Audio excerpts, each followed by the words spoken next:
Thursday, June 5th. This is Studio 2. I'm Cherry Gregg. And I'm Avi Wolfman Arent. You know, Avi, my entire career, I've worked under the assumption that you work at least 40 hours a week, 8 hours a day. What if we've been wrong? What if we could actually work 32 hours a week? Same pay. I'm listening. Get the same amount of work done. Well, we have a guest that's going to be on the show that says you can, that we're just as productive. And guess what? We're happier when we have an extra day off. That part I buy. Yeah, we're going to be talking about the 4-day work week. And in preparing for today's show, I learned that Americans typically work more hours than folks in nearly every other developed country. And we're tired. We want to find a way to get all of our work done and still have a life. And so we're going to talk about that. We have a lot of questions. We're skeptical people by nature, or curious people. I would say I approach this whole conversation with skepticism on one hand and hope on the other. Of course, I want to believe. Yeah, hope with skepticism. Do I believe? Yeah. Well, we'll see at the end of the hour. And by the way, our big question for you today is this. If your boss offered you a 4-day week starting tomorrow, no pay cut, could you get all your work done? And what would you do with that extra day off? And employers, we want to hear from you too. Would you offer that to your employees? Do you think that your company would be just as productive? You can give me a call, 888, or give us a call, 888. Wait. You about to give our producers a call. Look, now this is my number. 215 888-477-9499. You can email studio2@WHYY.org. And if you're watching on YouTube, be sure to drop your comments in the live chat. 888-477-9499. By the way, it's Thursday. DJ of the day, folks. We always end the week with a song picked by one of you, and it's got to be on the theme of the Thursday show. I will warn you in advance, if you pick the song 9 to 5 by Dolly Parton, producer Paige has already told me, and I'm giving you this information because I like you. She has already told me she's not going to pick it, okay? You're going to get a buzzer. I also said, what was the one I did? Work hard for the money. The Donna Summer. Just be more creative is all we're saying. Don't pick the most obvious work songs out there, but give us a good work song. All right? There's a lot of them, too. There's a lot of them. Email them to producer Paige, studio2@WHYY.org. And for every email we get today, not just for DJ of the day, but for the whole show, you get a chance to win a pair of tickets to a tribute concert to Bruce Springsteen and Tom Petty. It features the band Born to Run Down the Dream. It's tomorrow night in King of Prussia. Get your emails in and we'll reach out to the winners after today's show. And Bruce Springsteen, very apropos because he is the boss. Yeah. And we're talking about whether bosses should offer 4-day work weeks. So, anyways, if you're interested in that, email us. We hope that our boss is listening. And learning as we are as well. And I see some fist pumps from the producers and the engineers. Yeah. All right. All right. So let's get to a trio of local news stories before we run out of time here. First story up today. If you're driving in the car right now, listening to this program, I have a warning for you. You better not be using your cell phone. Don't do it. Because starting today, you may not operate any type of handheld device while driving a car in Pennsylvania. And this includes if you're stopped at a red light. You might be thinking, wait a second, it was legal to do that before? Yes, it was actually, except if you were texting. It was illegal to text and drive. Now it's illegal to do anything with that cell phone unless you're using hands-free technology. If you're caught within the next year, you get a written warning. After that, a $50 fine. So do not use that cell phone while you're driving. Yeah, and so many people are guilty at the stoplights, at the stop signs. I mean, how many times have you had to toot your horn after the light turns green because somebody is looking down and they're toying with their phone? And this is a pretty serious thing, by the way, because according to the National Highway Traffic Safety Administration in 2023, 3,275 people were killed and 324,000 plus people were injured in distraction-related crashes in America. So this is a serious issue. It's the leading cause of crashes in Pennsylvania, distracted driving, not drunk driving, at least according to PennDOT. Yep. So today is the day.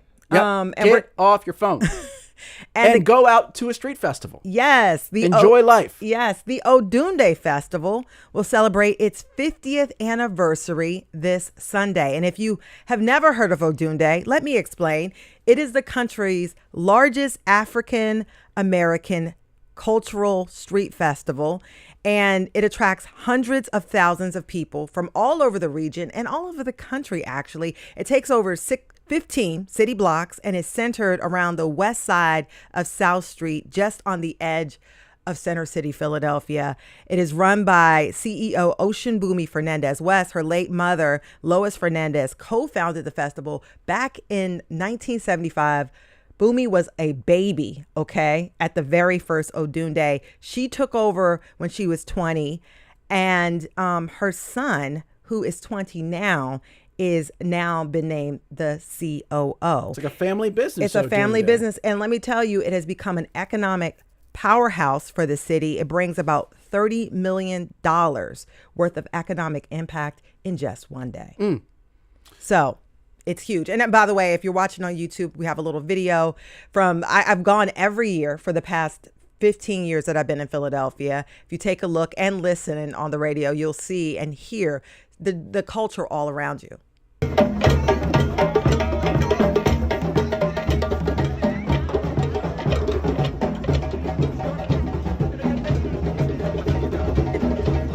What are we listening to here? So it's a sea of people. There are drummers. There are people dancing. There are performers. People walk around on stilts. There are hundreds of vendors. Yes, there are hundreds of vendors. You can buy T-shirts, earrings, art.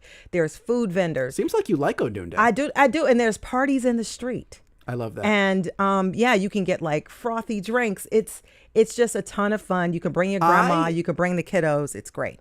If I were ever to run for mayor of Philadelphia, and I wouldn't, it would be on a pro street festival agenda. More street festivals. There should be like at least one. There should be like at least 5 good ones every good weather weekend in Philadelphia. They're the best. They are the absolute best. And by the way, they do have 2 stages where you will hear free concerts. Free. Yeah. And if you're an old school hip hop fan, they'll have Rakim and Dougie Fresh. Okay. Those are big names. Big names, and they'll be for free. You can hear them and enjoy it. Yeah, Sunday. Story number 3. We're going from South Philadelphia to West Philadelphia now. Mm-hmm. There is a new bin store in West Philadelphia called Amazing Bins with a Z. And our friend Jen Kinney spent a week there and recently wrote actually a really thought-provoking piece about the bin store in West Philadelphia for the website Defector. So you might be asking at this point, what's a bin store? Break it down. Well, when big companies overstock a product or a customer returns something they don't want, all of that gets consolidated and loaded up onto pallets. And every Thursday, a bunch of those pallets get dropped off at Amazing Bins in West Philadelphia. Mm-hmm. And then, as the name suggests, all of that merchandise gets dumped into huge bins. It's basically like one step up from dumpster diving. Oh, goodness. Well, no, I didn't mean that in a bad way at all. But it is. Yeah. So if you show up on Friday when everything is fresh, you can get anything in any of those bins for $10. Not a bad price. Right. Then each day the price drops because presumably the good stuff has already been picked out. And by the next Wednesday, each item that's still left in those bins only costs $1. And so what Jen did is she profiled the people who opened the store, the people shopping there, and kind of, I would say philosophized about what it says about our consumer economy, what the bin store means. By the way, in those bins, Cherry, very wide range of stuff. As you might imagine. I can only imagine. In the West Philadelphia bin store. They got air fryers, like electronics. Wow, that's like a piece of gold right there. Yeah. People love air fryers. A chicken shredder. Don't know what that is. Okay. My Little Pony diapers. Ooh. Scooters. A product for, quote, waxing your nose beard, which I guess is a mustache, but I'm not sure. I'm not sure. Beard. Okay. What did you think about the West Philly bin store? Well, first of all, I don't have it in me to sift through bins. I just don't. But, I always wondered what happens to the things you return. I've returned stuff if I buy from Amazon, and apparently it goes to these bins. Yeah. But a lot of people, they buy this stuff and they resell it on eBay. That's what people are making a killing doing that. That's the most fascinating part is yeah. that stuff that gets funneled down to these bin stores then gets recirculated back into the consumer economy, sometimes at a higher price. Like the web of consumerism in this country is so vast and so complicated, and this store really personifies it. To me, this is a whole show on because we're addicted to buying stuff, and people are going in here to feed their addiction. So and so it leads to the question, and I think this story gets into it, is the bin store kind of cool and a nice way to save money, or is it depressing that it exists, right? So, and I think she gets into that in the story of what does the bin store mean to people? And there's layers to it that you wouldn't really expect. This is going to get deep. We're going to have to do a show about this. It's so interesting. We could do a show from a bin store. Oh, goodness gracious. From inside a bin. Oh my, that's a lot. That's a lot, Avi, Wolfman, Arent. Producers, engineers, can we arrange that show inside a bin? Al's giving us a yes. They're giving us a yes. Nice. 4-day work week on the other side of this break. We'll be right back.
Welcome back to Studio 2. I'm Cherry Gregg. And I'm Avi Wolfman Arent. The 4-day work week. It's not easy to say, but it does sound great, doesn't it? It does. You want to believe it's possible. But there's something in the back of your brain, a nagging doubt that says, come on, be real. Would my company ever actually give me another day off? And would I actually be able to get all of my work done in 4 days? Yes. And guess what? Today's guest says yes and yes. She is a believer in the 4-day work week, an evangelist even. She says it is good for you, it is good for your employer, and it should be the future of work. Juliet Shore is an economist and sociologist at Boston College. Her brand new book is called 4 Days a Week, the life-changing solution for reducing employee stress, improving well-being, and working smarter. Juliet Shore, welcome to Studio 2. Thank you so much. Great to be here. Yes. And our question for you, our listeners, is this. If your boss offered you a 4-day work week starting tomorrow with no pay cut, could you get all of your work done? And what would you do with that extra day off? And employers, we want to hear from you as well. Would you offer this to your employees? Could they be as productive? We want to hear from you as well. The number is 888-477-9499. The email is studio2@whyy.org. And if you're watching on YouTube, drop those comments in the live chat. So I actually had a different question I was going to start with, Juliet, but now I'm looking at the comments coming in from our listeners like Sandy and others, and they're asking what we actually mean by 4-day work week.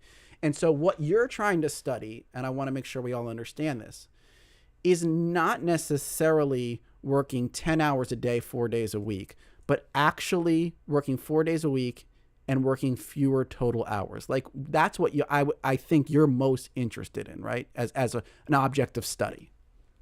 Absolutely. It's a really important place to start with this conversation because people immediately go to the 410s. And, Mm-hmm. those have some benefits, but a lot of downsides too. So we have been following companies since early 2022. Hundreds of companies all over the world, over 10,000 employees, and they're getting a 32-hour work week, so 4 8-hour days, no reduction in pay. And we have a tremendous amount of data from the employees, from the companies about what happens when you shift to this model. Okay, so thank you for clarifying that first. And then I want to backtrack even further because we never ask ourselves this question, and Cherry brought it up earlier. Mm-hmm. How did we even end up with 40 hours a week as the standard? These 8-hour days, 5 days a week. How did we get here? It's a great question. So the story of the 5-day, 40-hour week begins in the early part of the 20th century. At that time, there were 6-day weeks. So people worked Saturdays. Sundays, they did have off for the most part.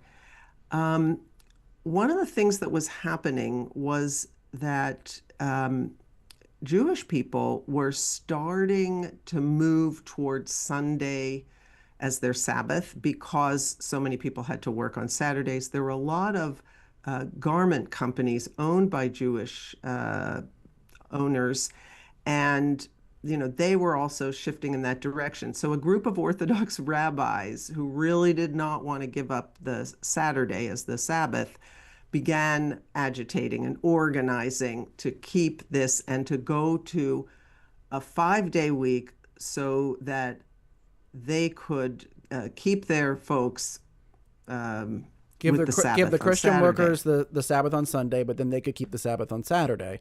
And now, sort of everyone's happy. Right. So what happened was, like the movement I'm studying today, the first moves were all done by small businesses, and they tended to be these Jewish-owned garment businesses, lots of them. And they began giving their workers Saturday off. And the unions, interestingly, were kind of opposed to it at the beginning because they thought wages were going to be lowered. People working fewer days, they're going to get paid less. So they didn't come on board until later. So this really starts heating up in the 19 teens. And then in the 1920s, you start to get it really starts to spread to construction workers and printers and retail establishments and so forth, because those early adopters, like the ones I'm studying today, were having really good experiences with this. And the interesting thing was, just like today, they were not seeing reductions in productivity. So, and we can get into why that is. For some of them, where it was factories, they were able to service the machinery on Saturdays, and so they could keep things going Things better didn't break during as the much, week. yeah. Right. Where it was piecework, which a lot of those garment factories were, people just sped up what they were doing and got everything done in the 5 days that they had previously been doing it in 4 or in 6, sorry. And the other thing, which is another thing we're seeing today, that Saturday work was kind of different in the sense it was more relaxed. It was sort of a less productive day. That's what's happening with Friday now, which is and there's I have a lot of examples in the book, and there's sort of some hard data on this too. And Juliet, I just wanted to jump in there because the other question we had about, going from a 5-day work week to a 4-day work week is this, and this is a question Avi had, is would we all just get Friday off, or would it be something different where a business would still operate 5 days, but then the employees would be staggered? How would that shake out? There is no one size fits all. So Fridays off is the most popular way to do it, and the majority of the businesses in our studies are doing that. But you have some where they want to maintain their full hours of operation. Half the people get off on Friday, half on Monday.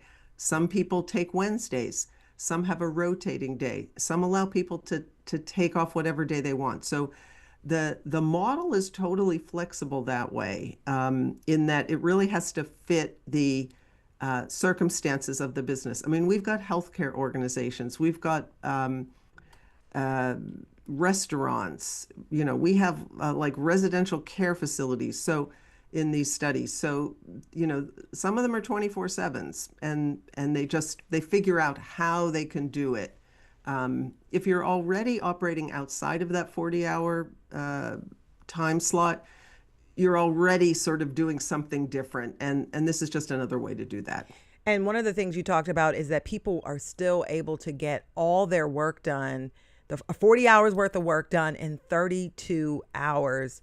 How are you finding these efficiencies? Okay, so I want to put a little asterisk on that, which is that in the book I talk about two different models. One is called the 100-80-100 model, where people get 100% of the pay, they work 80% of the time, but they have to do 100% of the work. And in some companies, they even ask people to sign contracts for that.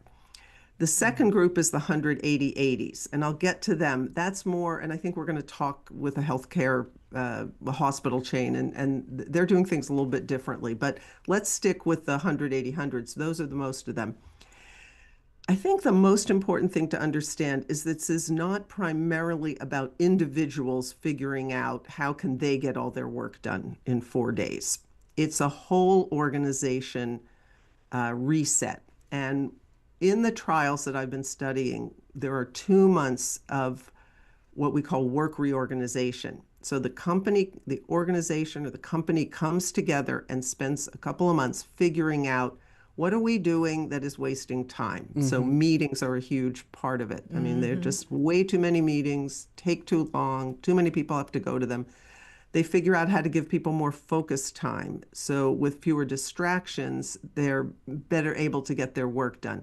I call it a forcing mechanism. They figure out what they're doing that isn't really adding to the bottom line. So although individuals do things and figure out how to work more efficiently, and we have a scale that people fill out before the trial starts, and then at 6 months, 12 months, 24 months, it's called a work smart scale. And we see increases in working smart.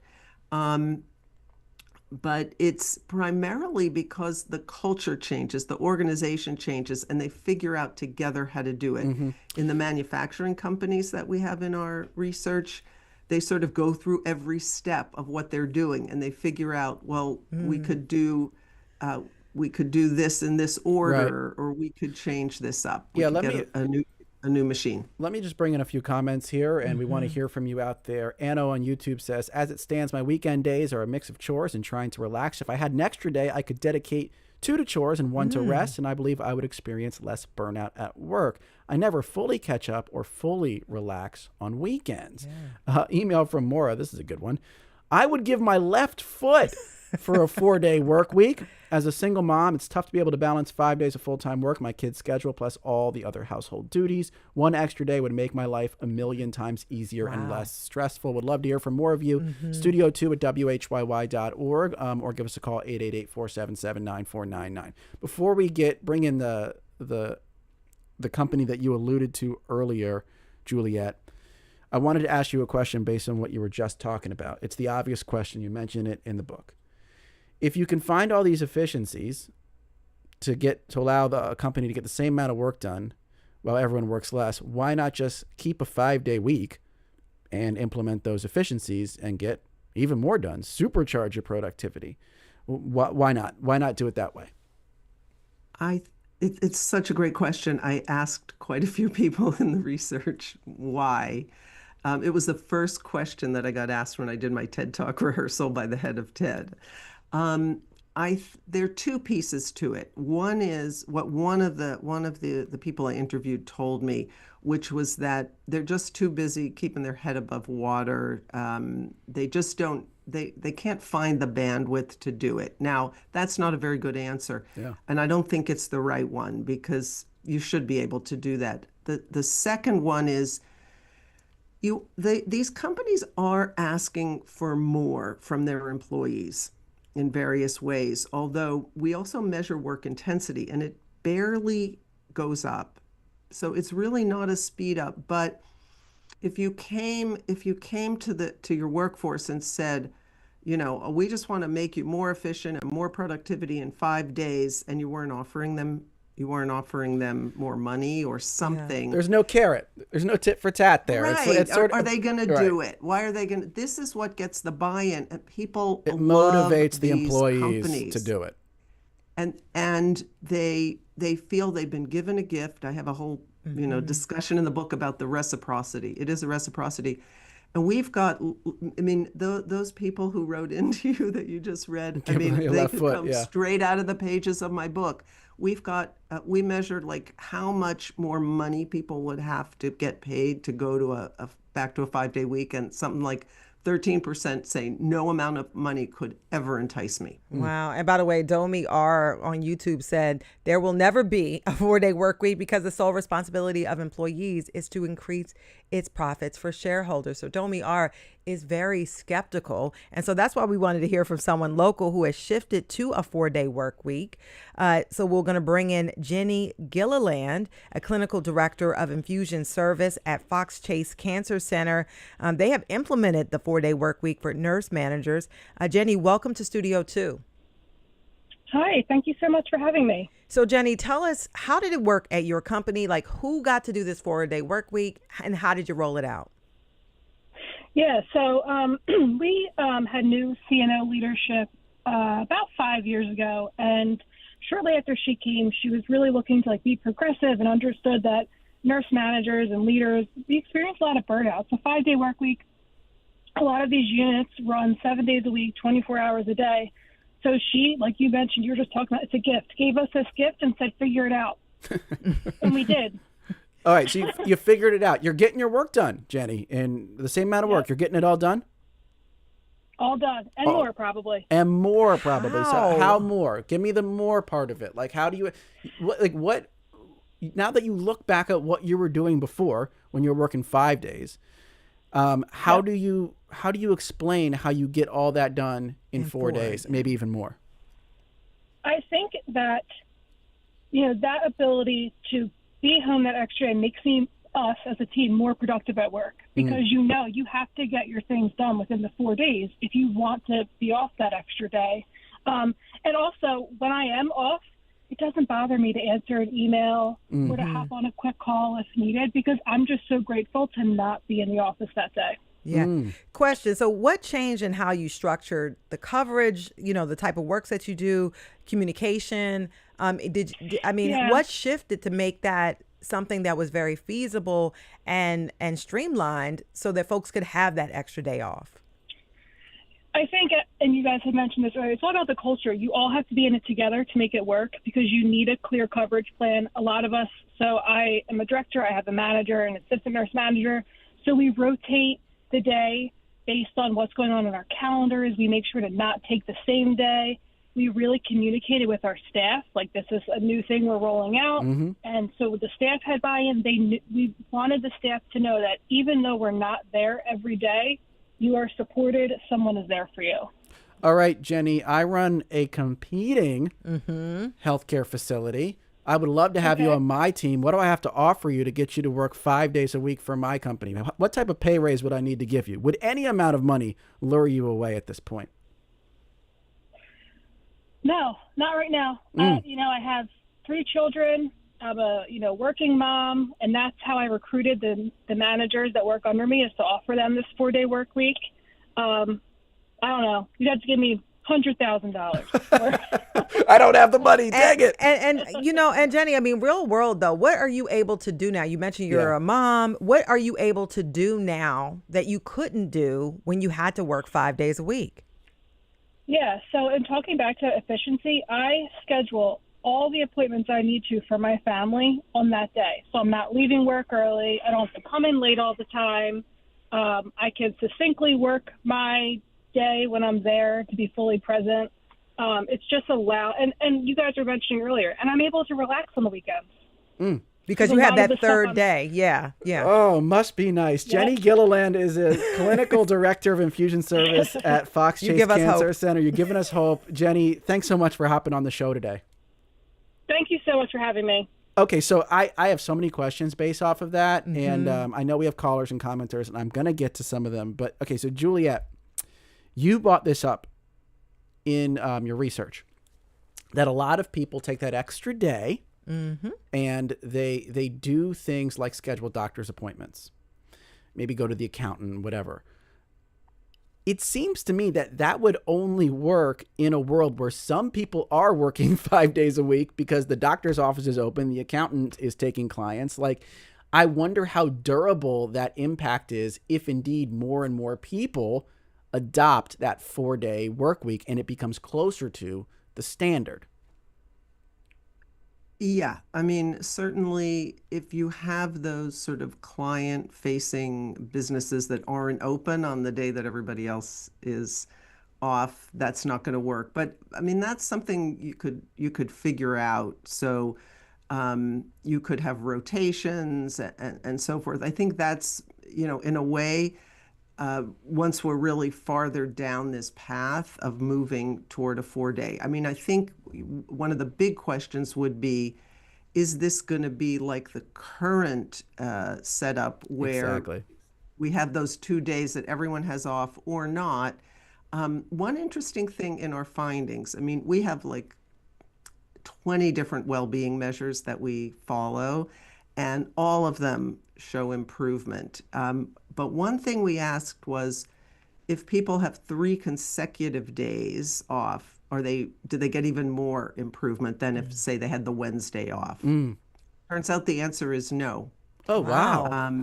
So the Wednesday off is just as good. So I think there are a lot of different ways to do this. And the other thing is about the how the businesses do it, how the organizations do it. We also find lots of different ways, and we can get into those 180/80s because they're another really fascinating set of organizations that aren't asking for 100% of productivity, but they're making it work too, and I can explain why that is. And I want to bring in this caller and just wedge in first, though, a quick follow-up. So it seems like you're not necessarily advocating for a 3-day weekend where everybody has these same 3 days off. You're simply saying people work 4 days a week, and those 4 days can be whatever 4 days of a 5-day work week fits in that person's schedule or their company schedule. Right. I mean, most of them are taking the Fridays, and a lot of people say they love having that 3-day weekend. It just isn't, but they're getting benefit from it, but so are the people who take off a Wednesday or a Tuesday or a rotating That's day. fascinating. Yeah. We're going to bring in Eve from Kennet Square, who's on the line. Eve, you're on Mushroom studio capital too. of the world. Eve, you're on studio too. What's your question or comment? Hi. So I work Tuesday through Friday. It wasn't my choice when I got my job offer. I'm a hospice social worker. They just, didn't have a big enough caseload for me to work 5 days. And initially I wasn't sure, if I was going to be making enough money and stuff. But now that I've been doing it for about a year and a half, I agree with the other person who said there's really no way I feel like I could go back to working 5 days. Wow. Great comment from Eve in Kennet Square. So once you go for a day, you're never going back. Sort of like Pringles. Once you pop the fun, don't stop. But let me ask you real quick before we get to this break. We have about a minute and a half, Juliet. Like, so many people are describing that feeling of going from 5 to 4 and how liberating it is. But then if you get to a world where 4 is the expectation, it's the norm. Right. Yeah. Do some of those good feelings and some of those motivations that you talked about earlier to get all your work done, does that start to wear off? And I know you don't have the crystal ball to look 100 years into the future. You have a couple years of data, but that would be the thing I would worry about the most as an employer, that this is sort of an era of good feelings and it will fade as this kind of just becomes the norm. And then productivity will indeed drop. It's a great question, and it's one we worried about too, which is why, although we had originally just planned to do this 6-month study, because these companies are doing trials for 6 months, and then they figure out whether they're going to stick with the schedule. Virtually all of them do, by the way. So we went back at 12 months, we went back at 24 months. no change in the well-being, no change in the productivity results that we're finding. So they are sticking. I think one of the reasons is given that it's still a 5-day world out there, if you're at 4, you're still grateful. You're still really happy with it. Now, where we would be, like maybe if we all get this 10 years from now, I can't say. But by that time, think about how much AI will have come, how much productivity increase there's going to be. We could even, start thinking about going to 3. That seems like just a huge point, though, and I know we're going to push the break back a little bit because I just want to narrow down on that, because so many of like those good feelings and those good benefits you describe come from how the employees feel, and I do wonder if that feeling fades with time, if it indeed becomes the standard, like the fact that you feel grateful to your employer and so you want to stay, the fact that now the employer can retain more people because they're very attracted by this rare 4-day work week. It's like this, rare gem. It's like, how do you imagine it? How do you envision it sort of maintaining its momentum over time if it becomes like truly standardized or closer to standardized? Well, I think remember, more and more companies come on board with this schedule. They're all going to be getting that productivity increase. And then, I mean, you've got this ongoing productivity increase. So the question is then, what do you do with it? And so the employer could continue to use that in a way to benefit workers, either by giving them more money or by giving them even more time off. So I see it as a very dynamic process. I mean, the early adopters get the much bigger competitive advantages, but everybody's going to get it eventually. Yeah.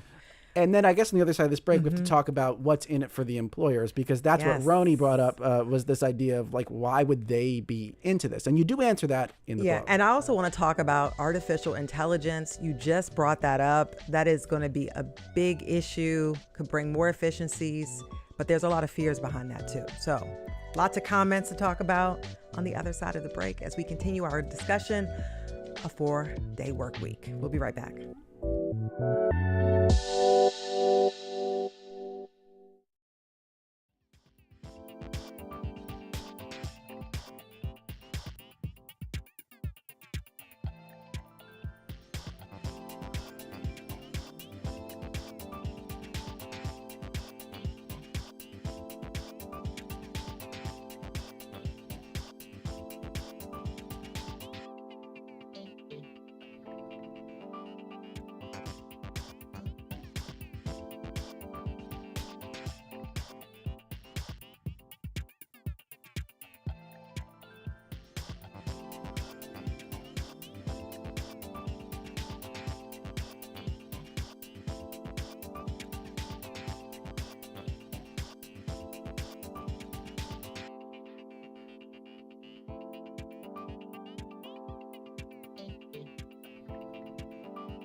Welcome back to Studio 2. I'm Cherry Gregg. And I'm Avi Wolfman-Arent. Before we go back to our discussion about the 4-day work week, we have a 4-day reminder.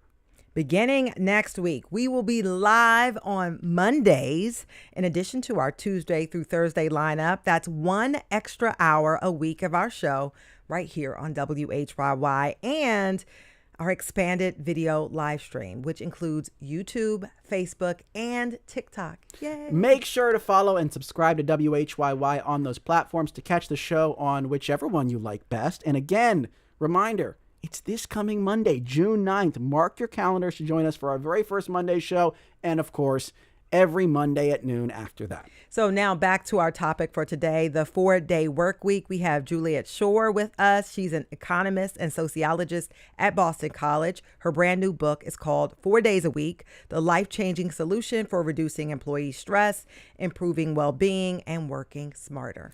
Lots of great comments coming in. We've been asking you, if your boss offered you a 4-day week starting tomorrow with no pay cut, could you get all your work done? And what would you do with that extra day off? Hey, if you're an employer, we'd love to hear from you too. Melissa emailed us and said, I work 4 days a week as a house cleaner. I'm the only employee. On Monday, I go to the doctor and get chores done. I love working 4 days a week. Agree? Disagree with Melissa? Give us a call. 888-477-9499. You can also email studio2@whyy.org or leave a comment in the YouTube chat. Yeah, and before the break, Avi alluded to this question, if what do employers get from this? And if there is a benefit, why aren't more employers doing it? Yeah, great questions. So for many of them, what they're seeing is either their productivity is staying the same, but their employees are a lot happier. They're less likely to leave and so forth. So they are benefiting from that. For some of them see it as a sort of business strategy. And those are often those 180-80 firms that I talked about. They are places where they were losing so many employees because people were so stressed out. If you look at the stress levels of American workers, but also workers all around the world, they're at record levels. They started to come down a little bit from the pandemic, but that's stalled out. I mean, we've got like half of the people saying they were stressed a lot of the day, 2/3 of them kind of struggling, so disengaged, quiet and loud quitting. So one thing we're seeing in many of these companies is that they can stop the bleeding. The nurses studies are a great example. There are two of them in your region in which we have people who tell us that when they announced those 4-day weeks for the nurse managers, people rescinded their resignations. Yeah. I mean, because nurses are just burning out and leaving the field in droves. We have one company, it's a media, like advertising company, digital media specializing in that. They had 30% turnover on their teams.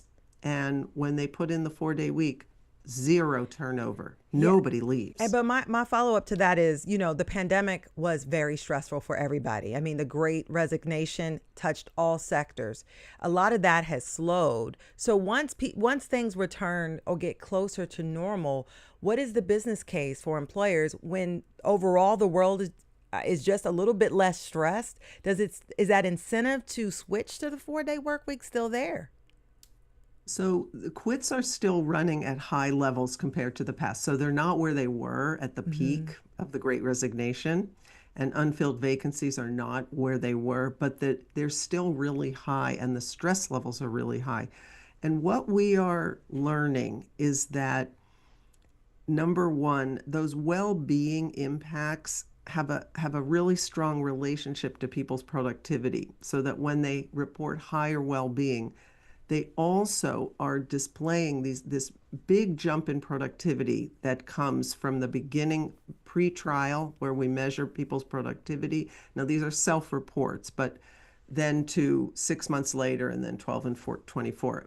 It's also showing up in a lot of the metrics that businesses use, the so-called KPIs, the OKRs. You take those nurses studies, all the ones I've seen show higher patient outcomes when you have reduced. So it's a ripple effect on the people they serve. Yeah. And I guess I do understand, you talked about the idea that employers are less likely to resign, and retention is huge for businesses. It's very costly to train up new people. It's very costly to lose people. I get that. But I still come back in my gut to Cherry's question, which is, if these benefits are as sort of widespread as they seem to be in your study, why aren't more businesses doing it? Because whatever you think about businesses, they're pretty darn good at finding ways to save money, if indeed there's a way to save money. So why isn't there wider spread adoption if indeed the data is as strong as you've laid it out? Yeah. So the first thing I would say is, in many ways, it's a new idea. I mean, it's been around forever. Richard Nixon advocated for a 4-day week. Keynes was saying we were going to be working, what, like 20 hours a week or something, right? Yes, exactly. But it didn't penetrate, and there really wasn't much research at all on what would happen and how would businesses fare. So, until we did these studies, these trials, wide, large numbers of companies, we really didn't have this kind of evidence. And I think we are now you're starting to see that change in businesses. So, for example, last year there was a study, a survey done by one of the big accounting firms, where they found that 30% of all business leaders were considering a 4-day week. So it's starting to get there, but there's a lot of resistance, I think, especially in the big firms, to change. If you take something like work from home, like we had the technology for work from home for decades, right? Yep. But nobody was doing it, like a couple of percent of the workforce, because they didn't think it would work. But it did. Productivity's been really high with work from home, but yet they're still calling people back in. I think That's you're about describing control. hive mind, pack behavior, tradition. Like it's just hard to move out of a standard, out of a tradition. I think so. And it's also the case that I'm not going to tell you that this will work in every company the way it has worked for the ones we've had. I'm not going to say that because I don't think it's true. It will work for a lot more companies that are doing it. And then as we start to move down that path, other companies are going to have to figure out how to make it work, because they'll be the laggards, right? They'll be disadvantaged in the labor market rather than being so advantaged, which is what we're seeing with the ones who are doing it now. And I want to bring in a caller. We have Laura from Lynenwald, New Jersey on the line. Laura, you're on studio baby. too. What's your question or comment? Hello. Yes, I'm Laura from Lynenwald. I don't know if you want me to mention my company, but we used to do something called 980, where we had to work 9 hours, then a Friday, half of a day, then the following Friday we were off. But COVID came and changed the whole game. And so our company adopted, first allowing us to work from home, of course, because of COVID. But then they went into a hybrid mode, as they called it, where then they had us come into the office and work 10 hours a day for four days and be off on Friday. But they didn't require us to be in the office for the whole 10. So what they do is they allow you have to come into the office for 3 days. You only really are required to kind of work 5 or 6 in the office. It's your discretion. So then you have the other day at home working from home, and then you have that you have Friday, Saturday, and Sunday, and it is awesome. The question asked about, would you trade? I don't think so, because we do get paid for the 40 hours, and we are very productive. I also think that they found savings, because what they were also able to do, because of allowing people to work from home, they could close down certain offices. So all of that, overhead monies and things like that, that's where they saved money. So when you talk about the productivity and all that, people are productive because they love being able to. I love being able to go to the doctors. Yeah. Just run back home and get online. And Laura is.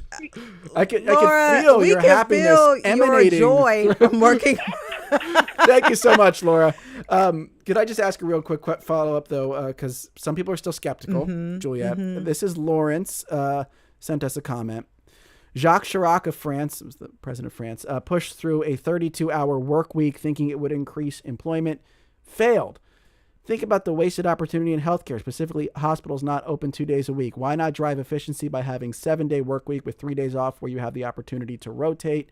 So I use that as a springboard for talking about the international situation and how America compares. And also, like, what are the limits to this? What's like the lower end limit of like how much you could reduce without actually creating major, economic issues? Yeah. So first of all, no hospitals are going to close for 2 days. Yeah. I didn't quite understand that part either. But they went to 35, and it wasn't a failure. It was the workers traded off flexibility for shorter time, because they had a lot more rights and sort of rigidities. French situation, I think, has not really been so well understood. But the point about the international is really important because our working hours in the U.S. are so long compared to others. Yeah. And what we're seeing is that we are, these European countries especially are moving ahead of us in terms of implementing this model. I mean, we've had national government-sponsored pilots in quite a few countries, and we've done that research. In some of them, the Polish just announced they're doing a trial. The Spanish just reduced the work week for the whole country down to 37.5. Even Japan has shorter hours than the United States now. For younger people may not know, but Japan used to be the workaholic country. The city of Tokyo just put all of its employees onto a 4-day work week. In the Middle East, some of the UAE, the city states have gone to 4.5 days. So it's everyone else is pretty much ahead of us at this point. Yeah, not everyone. The Chinese are behind us, but of the, as Cherry said, developed countries, they're all ahead of us here. By the way, you got a shout out from Jocelyn on YouTube who said, this conversation is so important. Thank you, Studio 2 and Juliet Shore. The research found 4-day work weeks and flexible schedules is compelling, but I think the cultural shift is just as critical. Also, David B on YouTube says, AI will help us get to the 4-day work week. And so I got to ask you about AI because we only have a couple of minutes left. How will could this be the thing that helps us become or give employers, the feeling that we could be more efficient and could get rid of that 5th day and get us down to those 32 hours a week? Your thoughts on how AI could impact this movement? Absolutely. And I've got a chapter in the book on AI. It's really important. So when we started this research, ChatGPT hadn't come out yet, but we did add questions. And one of the things that survey data is showing now, and this is from other researchers, that companies on a 4-day week have much more proficient use of AI. And we believe that's for two reasons. One is they're innovative and so forth, but the other is that they need it more because they have less time to waste, and employees will be much more willing to put in the time and learn and use that AI because they're going to be less worried about losing their jobs. I mean, that's a really important thing. And there's a lot of complexities around AI. I'm not an AI evangelist by any means, but if you do want to implement AI in the workplace, going to a 4-day schedule is a really good strategy. But real quick, you do note in the book that technology and progress in that realm doesn't always equal less work, because in the early days of the Industrial Revolution, we ended up working more. So it's not always this straight line that you imagine. Is that right, Juliet Shore? Real quick. Absolutely. Yeah. So first Industrial Revolution, big increases in hours before workers fought to get them back down. And what we're arguing now is don't make us go through that again. Don't lay all these people off and work the other people even harder. Share the work. Do it humanely. Well, thank you for sharing your work with us, Juliet Shore, economist and sociologist at Boston College and author of a brand new book. It's called 4 Days a Week, the life-changing solution for reducing employee stress, improving well-being, and working smarter. Juliet, thanks for your time on Studio 2. Thanks so much for having me. Yes, learned so much. And thank you to everybody who emailed in. By the way, it's DJ of the Day. Should we reveal it? We have a winner, DJ of the Day winner. So go ahead. Rich is the winner, right? Rich is the winner. He picked Working at the Car Wash Blues by Philly's own Jim Croce. By the way, shout out for David and Glenside, who suggested Factory by Bruce Springsteen, since we're doing that tribute band contest today as well. Let's but take Rich, a listen. You are the winner. Let's hear a little Jim Croce. I get myself straight. I guess I'll just have to wait in my rubber suit, rubber knees cars. Well, all I can do is to shake my head. I feel like working, and we're working. We'll be at 4 days next week. And by the way, thank you to our producers for putting everything together. Our producers are Debbie Builder, Paige Murray Besser, Andreas Copes, Mike Schiffler is our visual producer, Al Banks and Tina Calicay. Engineered today's show. Our executive producers, Kevin McCory, and Joan Isabella is WHYY's audio general manager. From Studio 2 at WHYY in Philly, I'm Cherry Gregg. And I'm Avi. We'll see you. Tomorrow at noon, Marty Moscowane is in with The Connection, talking about how to give and take criticism, the difference between constructive and destructive criticism, and how to handle the loudest critic of all, the one in our head. I hate that show. Deal with that, Marty. And on Monday, Studio 2 is back for our first Monday show. We'll be looking at the wellness industry, why many Americans have become distrustful of the medical establishment and embrace alternatives. Join us for our Monday debut next week. But right now on WHYY, as always, it is Here and Now. See you next week.